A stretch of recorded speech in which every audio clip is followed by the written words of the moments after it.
Good morning my dear students. ఎవరైతే group 1 prelims రాసి మెయిన్స్కి రెడీ అవుతున్నారో, సన్నద్ధం అవుతున్నారో వాళ్ళకి all the best and congratulations for your mains examination. Okay, right. So TSPSC group 1 mains ఎకానమీలో మనం ఎక్కువ మార్కులు తెచ్చుకోవడం కోసం ఏం చేయాలి అంటే మన ప్రిపరేషన్ ఏ విధంగా ఉండాలి? సో నాకు ఉన్న ఈ 17 ఇయర్స్ ఆఫ్ ఎక్స్పీరియన్స్ ఎకానమీ టీచింగ్లో నాకున్న అనుభవంతో నేను మీకు కొన్ని టిప్స్, కొన్ని పద్ధతులు, కొన్ని మెథడ్స్ చెప్తాను. వాటిని మీరు ఫాలో అవ్వాలి. ఫస్ట్ ఏంటంటే గ్రూప్ 1 మెయిన్స్ ఇక్కడ ప్రిలిమ్స్‌ది కన్ఫ్యూజన్ పక్కన పెట్టేసేయండి. సో బాగా రాసిన వాళ్ళు వాళ్ళకి తెలుసని మీకు ఒక వీడియోలో చెప్పాను నేను. మీకు ఒక ఐడియా ఉంటుంది. 50% మార్క్స్ వస్తే సరిపోతుంది అనుకుంటున్నాం. కాబట్టి మీరు you can start your preparation. కొంచెం అటు ఇటుగా ఉన్నా కానీ you can start your preparation, no problem. దాదాపుగా 30,000 మంది పైగా మెయిన్స్ తీయాలి కాబట్టి అందరికీ అవకాశం దొరుకుతుంది. సీరియస్గా రాసినటువంటి వాళ్ళు లాస్ట్ 2 ఇయర్స్ నుంచి లేదా లాస్ట్ 3 ఇయర్స్ నుంచి ఎవరైతే సిన్సియర్గా చదువుతుంటారో వాళ్ళందరికీ కూడా అవకాశం దొరుకుతుంది అనమాట. కాబట్టి మనం దాని గురించి పెద్దగా ఆలోచించాల్సిన అవసరం లేదు. ఎందుకంటే ఇంత పెద్ద నోటిఫికేషన్లో మనం ప్రిలిమ్స్ క్వాలిఫైడ్ అనేది నాన్ సెన్స్ అనమాట.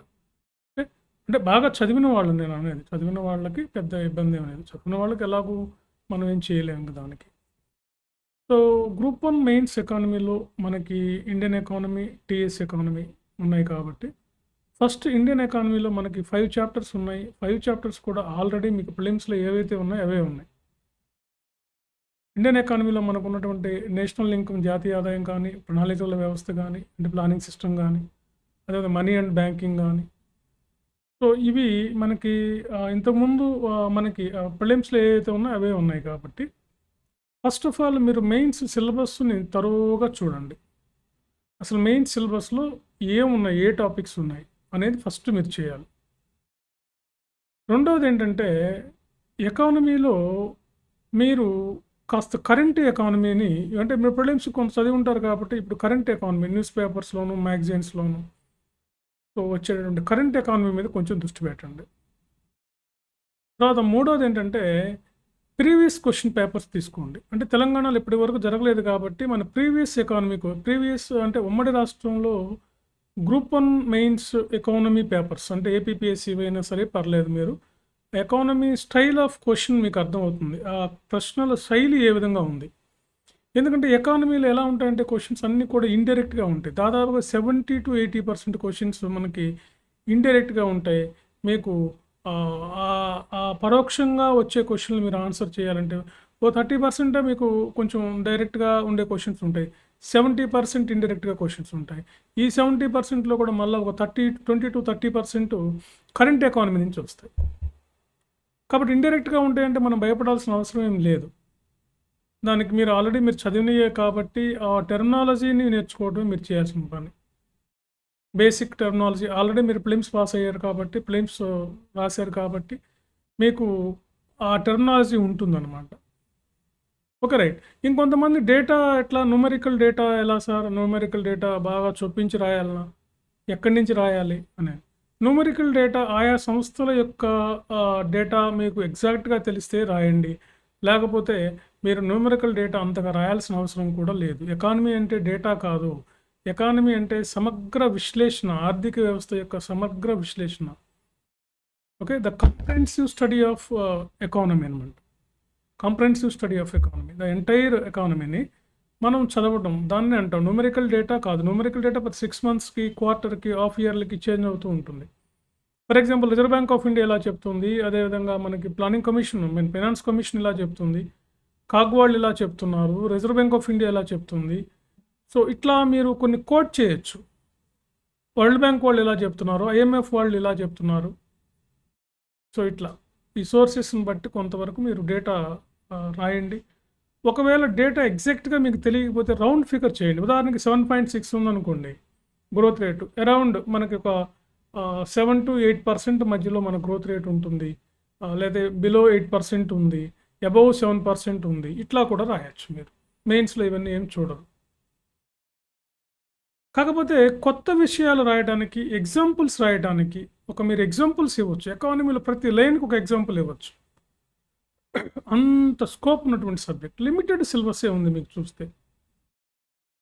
కాబట్టి స్టాటిక్ క్వెషన్స్ మనకు ఒక 30% నుంచే వస్తాయి.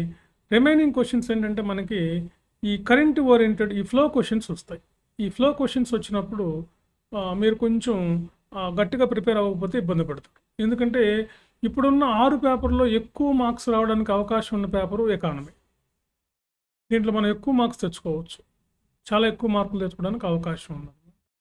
ఓకే. రైట్. అదేవిధంగా న్యూస్ పేపర్ కూడా చదవండి కరెంట్ ఎకానమీకి సంబంధించి. అదేవిధంగా ఎలాగూ మనకిప్పుడు గవర్నమెంట్స్ ఫార్మ్ అయిపోయినాయి కాబట్టి రాష్ట్రాల్లోను, కేంద్రంలోను సెంట్రల్‌లో ఎకనామిక్ సర్వే, సెంట్రల్‌లో బడ్జెట్ వస్తాయి మనకి. మీరు ఎగ్జామ్ రాయబోయే నాటికి ఇవన్నీ వస్తాయి. కొత్త డేటా రావడానికి అవకాశం ఉంటుంది. ఇంటర్మ్ బడ్జెట్ అయిపోతుంది కాబట్టి.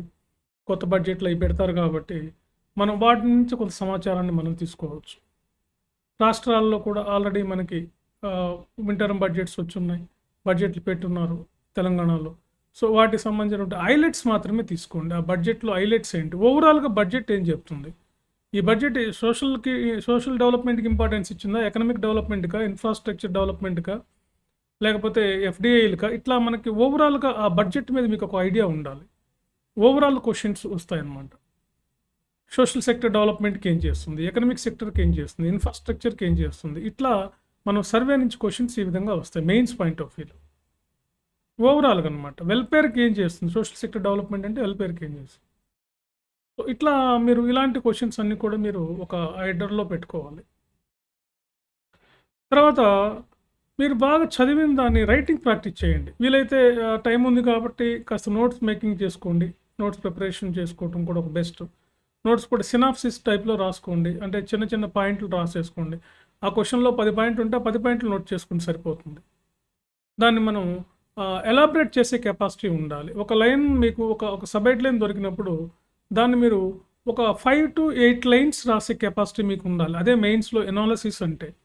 అంతేగాని ప్రతిదీ చదువుకుంటూ పోతూ ఉండలేం కదా! ఓకే. సో అట్లా అనమాట.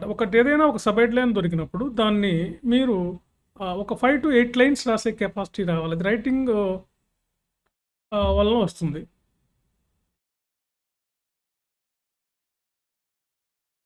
ఓకే. అలా మీరు చేసుకోవాలన్నమాట. తర్వాత టెస్ట్ సిరీస్ రాయటం మర్చిపోవద్దు. కంపల్సరీ టెస్ట్ సిరీస్ రాయాలి. కాబట్టి ఇవన్నీ పాటిస్తే ఖచ్చితంగా సిలబస్ చూడండి, ప్రీవియస్ క్వెషన్ పేపర్ చూడండి, కరెంట్ ఎకానమీ చూడండి, కరెంట్ ఎకానమీ చూడండి, తర్వాత టెస్ట్ సిరీస్ రాయండి. ఇక ఎవరైనా కొంచెం ఎకానమీలో వీక్ మ్యాక్సిమం ఏంటంటే ఉన్న సబ్జెక్టుల్లో కొంచెం అర్థం కాకుండా కొంచెం టఫ్‌గా ఉండేది ఎకానమీనే. ఇలాంటి వాళ్ళు కోచింగ్ సెంటర్‌లో హెల్ప్ తీసుకోండి. మా దగ్గర కూడా గ్రూప్ 1 ఎకానమీ క్లాసెస్ ఒక 28th నుంచి స్టార్ట్ అవుతాయి. Group 1 economy mains both media English and Telugu medium. అదేవిధంగా టెస్ట్ సిరీస్ కూడా స్టార్ట్ అయింది. సో ఇలాంటప్పుడు మీరు క్లాసెస్ హెల్ప్ తీసుకోవచ్చు. లేదా మెంటర్‌షిప్ తీసుకోవచ్చు ఎకానమీ క్లాసెస్‌కి సంబంధించి. మెంటర్‌షిప్ కమ్ టెస్ట్ సిరీస్ లాగా అయినా సరే. ఇవన్నీ తీసుకొని చేస్తే ఎకానమీలో మనం ఆ పేపర్‌లో మనకున్నటువంటి ఎకానమీ పేపర్‌లో మనం దాదాపుగా 120 వరకు మనం ఆన్సర్ చేయడానికి అంటే 3 సెక్షన్లు కలుపుకోండి. మనకు 120-130 వరకు ఆన్సర్ చేయడానికి అవకాశం ఉన్న ఒకే ఒక్క స్కోప్ ఉన్న సబ్జెక్ట్ ఏంటంటే ఎకానమీ.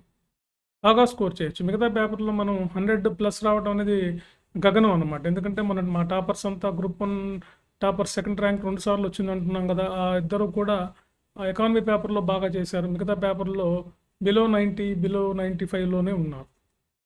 సో అందుకని ఎక్కువ స్కోప్ ఉన్నటువంటి సబ్జెక్ట్ ఎకానమీ అన్నమాట. ఓకే. దీనికి భయపడాల్సిన అవసరం ఏమీ లేదు. హాయిగా మీరు చదివితే ఇంట్రెస్టింగ్‌గా చదివితే బాగా అంటే మీకు ప్రిలిమ్స్ చదివుంటారు కాబట్టి బేసిక్స్ ఉంటాయి కాబట్టి మీరు ఈజీగానే మెయిన్స్ రాయగలుగుతారు. తర్వాత మెయిన్స్ రాసే పద్ధతి కూడా తెలియాలి మీకు.